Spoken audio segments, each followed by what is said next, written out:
అమ్మా ఈరోజు స్పెషల్ ఏం చేసావు? ఈరోజు వైకుంఠ ఏకాదశి శుభాకాంక్షలు అండి అందరికీ.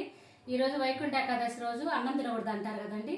పిల్లలకేమో క్యారేజీలు పెట్టాలి, అందుకని చెప్పేసి నేను ఉప్మా చేశానండి. చూద్దాం లేదు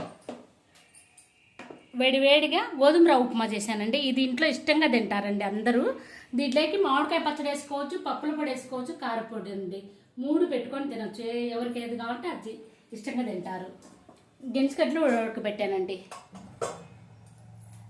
గ్రీన్ బఠానీ అండి. గ్రీన్ బఠానీ ఉడకబెట్టి జీలకర్ర వేసి ఒక్క పచ్చిమిరపకాయ తాలింపు వేసి పెట్టానండి. ఇది పాయసం అండి. సేమియా పాయసం చేశానండి. నా పెద్ద మనవాడు నిన్ను అడిగాడండి, అమ్మమ్మ పండక్కి పాయసం చేస్తావా అని అడిగారండి. నేనేం చెప్పాను, ఒరే పండగ దాకా ఎందుకు, నేను రేపే చేసి పెడతానని చెప్పి ఇంక ఈరోజు చేశానండి పాయసం మా మనవాడి కోసము. ఇప్పుడు ఇచ్చి పంపాలి క్యారేజ్లకి. నచ్చితే లైక్ చేయండి.